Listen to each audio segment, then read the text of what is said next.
Media কে বলেছে? বলেছে সব শেষে কালের কণ্ঠ। আপনারা কেউ বলেন, একটা পত্রিকা বলেছে কালের কণ্ঠ। তারপর তো এটা নিয়ে যখন একটা অভিযোগ উঠছে, আপনারা আগে এটা নিয়ে মিডিয়া যদি এটা বলতে পারতেন যে এই তো দুর্নীতি করছে অমুক, সে সাহসটা আপনারাও তো সবাই দেখাতে পারেন। ওয়ালটন ফ্রিজ কিনে অনেকের মতো আপনিও হয়ে যেতে পারেন মিলেনিয়াল, সেরা পণ্যের সেরা অফার। এখন সরকারের ঘাড়ে দৌড় চাপাচ্ছেন। আপনি কি করে বলেন যে সরকার জেনেও এটা গোপন করেছে?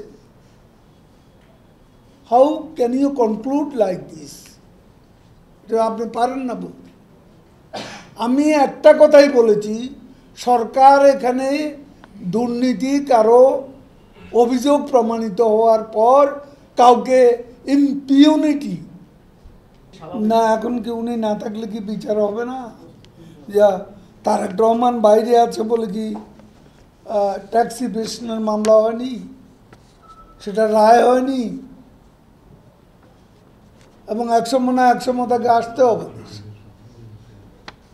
বেনজির যদি মামলায় দুর্নীতিবাজ সাব্যস্ত হয়, দেশে তাকে আসতেই। এখানে সরকার না।